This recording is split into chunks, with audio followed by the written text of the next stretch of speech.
Afternoon, everybody. Finally feeling well enough after recent surgery to maybe go out to the shop and look up our next project. And we're going to be engaged in a restoration of a badge mark unit that I've never worked on before, an Allied receiver. An Allied is pretty famed in a lot of the vintage audio world.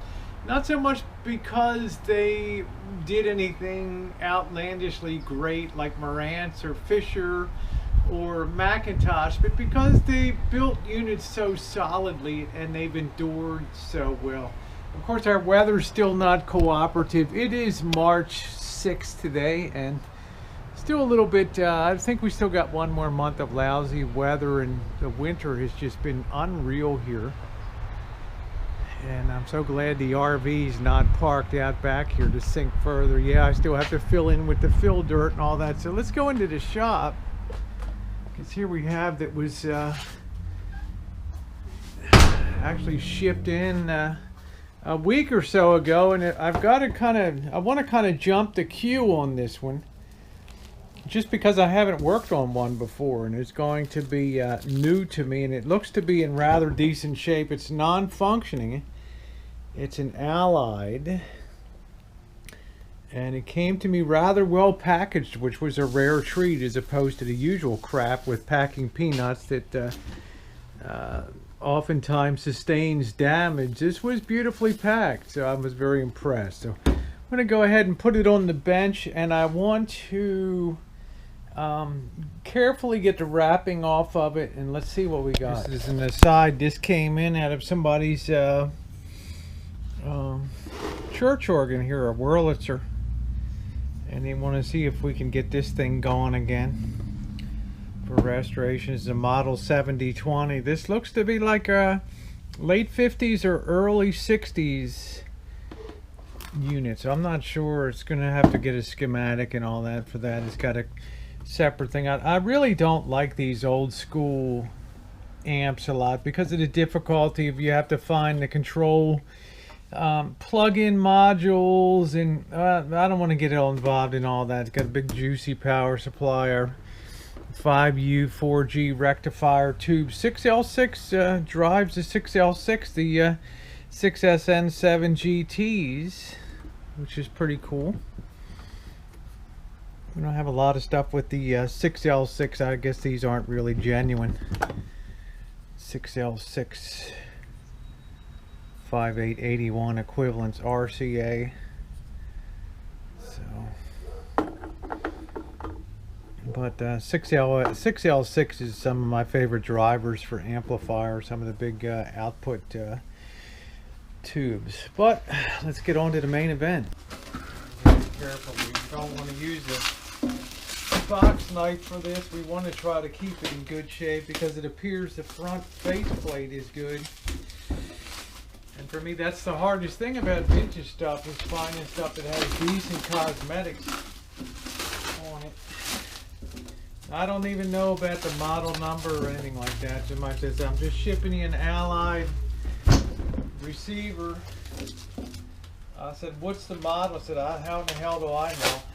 I said, okay, well, I said, I don't want it anymore.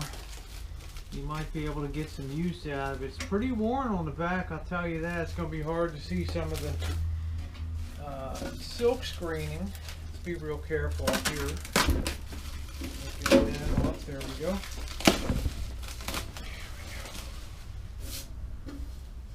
And it's definitely an old tube unit. So we're going to put it early 60s, I guess. Speakers off, on, phones. A little funked up the plate, but it's got the, looks like it's got the tuning eye on it. That's pretty cool. But not going to be a lot of hope for cleaning the, it's got some kind of ghosting on the panel on the front of it, but it's still very acceptable. With the price is certainly right. But holy shit, right off the bat here, bring you guys down. Oops, sorry, you're on an angle there. Oops. Look down here. This is right there, right off the bat. I don't know if you can see that. I just changed the power cord on that with a little bit of a victory job there. And this is an Allied 333, made in Japan. Stereo separation adjustment. We're kind of losing speaker outputs here. Have to figure that out. Look at that. Let's go. Let's swing it around and look at the front here. Sorry for having you on an angle earlier. Let's get this shit off of here. I hate this plastic. Get that off of here.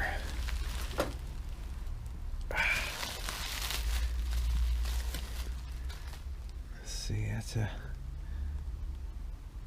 Hirakawa. That could be an original chord on that,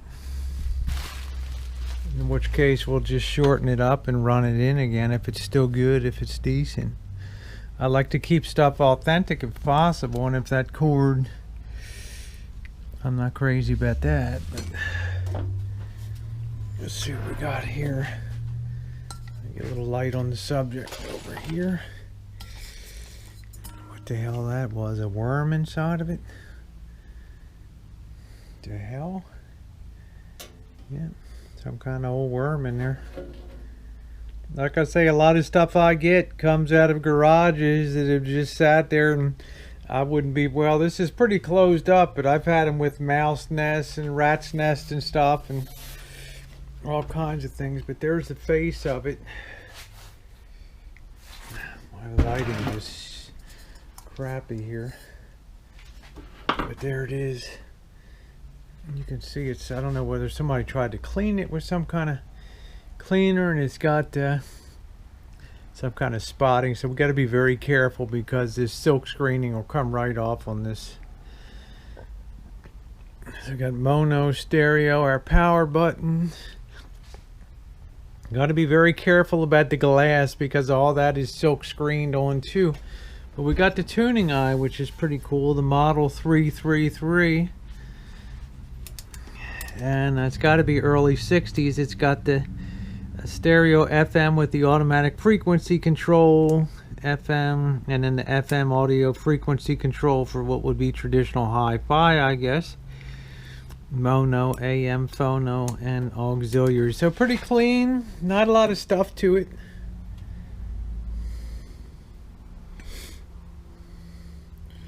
I noticed there's, yeah. Have to figure out what we're doing here with the volume and all that. So all right, we got the power button there, so I'm gonna go get the see what I can find on this and see what I can print out. There's a little bit of marring on there, you can see there, but the silk screening is in pretty good shape, so definitely acceptable for a restoration project. If you ever get into restoration work, one thing I could really recommend, one of the great sites is Radio Museum. It's an international site.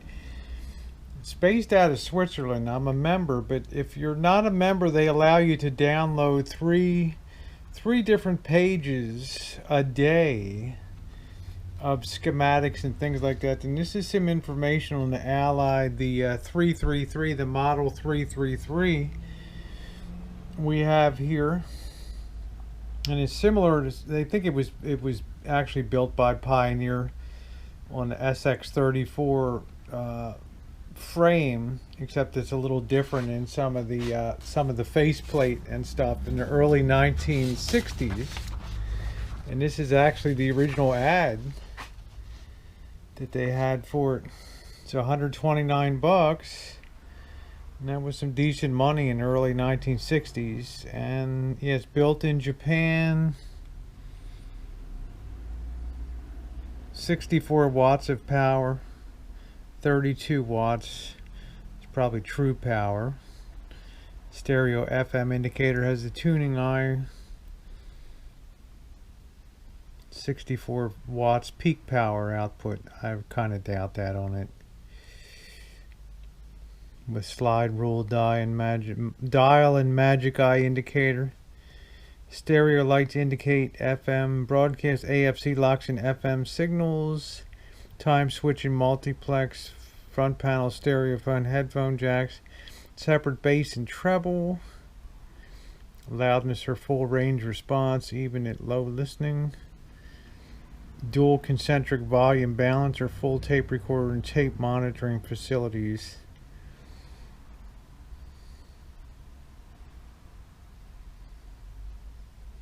Harmonic distortion less than 1% at rated output, so it's pretty good. 6 position for virtually any audio source. Here, dual centric volume control, adjust channels for perfect balance, which is kind of strange to me. You know, we'll have to think on that a bit. Adjusting volume on that. Tape recorder inputs and convenience, got a stereo head jack. So yeah, there it is. There's the original. And off of Radio Museum, I was also able to put together, I had to tape it together off of 2 pages, but the schematic for the Model 333 by Allied Knight here. And that's pretty nice, huh? And I'm going to kind of familiarize myself with that, because as I plug it in now and as I turn it on, I have it on the Variac there. As I turn it on,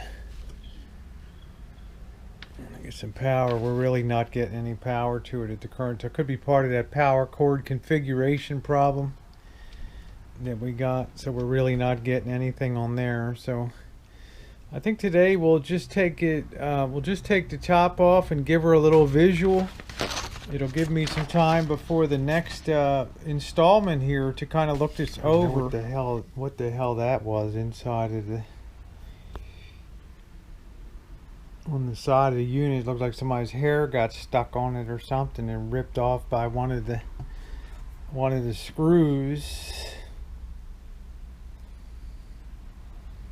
Kind of gross, but all part of the restoration process. Here's a look at the guts inside. Somebody's already marked it. Somebody's been in here a lot on this unit, and that's one thing I always dread is when somebody else has been working on a unit and I have to come into it and figure out. Somebody marked out a 6AQ8 tube there, and that's the tuner. It's the tuner area right here. And they are all marked on the chassis, but I guess that wasn't. This actually, you know what this is? This is the this is actually the multiplexer unit here for picking up stereo. So that would have been yeah, put on probably sometime during, you know, things were moving so fast at that period of time with stereo and with multiplexing. This thing could have been slapped on and modified real quickly as a stereo unit. So, you know, in the early 60s. So got the shielding here on the side. So yeah, that's the multiplexer unit that picks up the decodes the secondary signal being carried on the frequency of the station that's broadcasting.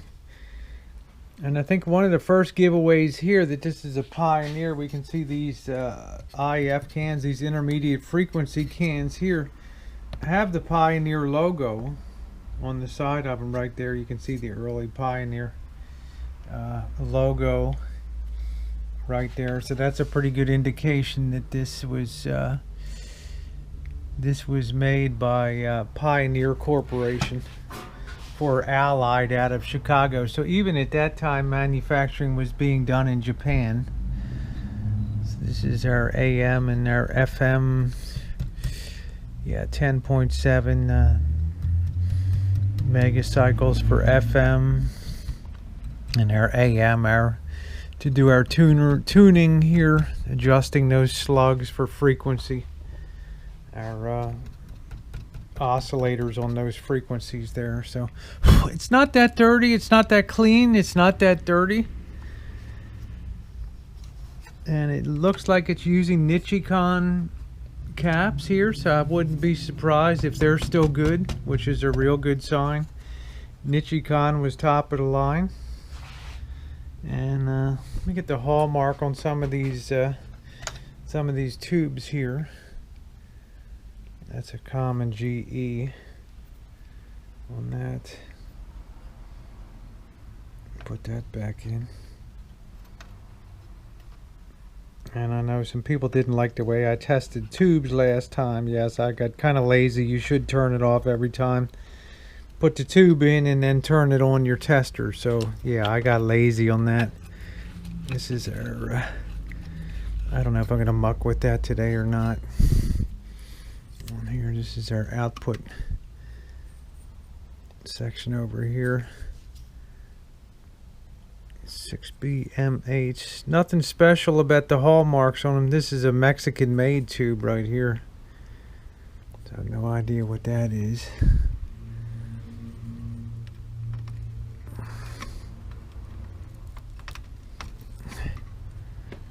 Nothing special. Sometimes you hope you get lucky and find something like a Mullard, but you're not going to find that stuff on these real common middle market sets. You're going to find that on the real fine stuff, those tubes. So, but it's in pretty clean shape. You see some of the dial lights could probably use a little change out here. But it looks okay. This ugliness here. It's going to be a little difficult to change that out with that strain relief down there, but we'll figure it out. Well, there it is. There's our next project on the bench, the Ally 333, made by Pioneer Corporation in Japan, probably circa 1962. Oop. And retailing for about 129 bucks with the metal case. The first Allied I've restored, but I'm very familiar with the Pioneer model and the way that they do things, so I'm thinking it shouldn't be that difficult to get this running again. Of course, famous last words. Some of the things that I think are going to be the easiest in restoration work end up being the biggest rockinest pains in the asses that you've ever encountered. And some of this stuff that's it's just crazy complicated. I'm thinking of like a Sansui 1000A and all that. It ends up sometimes being a little easier than you thought it would be because they put so much thought and so much quality into engineering. So, but you know, we're at middle market here, but I'm seeing Nichicon capacitors and I'm pretty happy about that. So hopefully we'll be able to get some power to the unit, figure out what's going on. Hopefully our power transformer is good. They usually are on these units. I really have never seen a Pioneer that had a failed power transformer here with all the taps coming off. I'm going to assume that that's okay. And our nice size speaker output transformers here too. So all in all, I think we got a shot. So, well, you'll want to make sure to be with us, to be with me next time. We're going to start doing a little testing and see if we can get a little bit of power to the unit. Maybe we have something simple as a little break in the cord here. Who knows? So, stay tuned. Thanks so much for being along.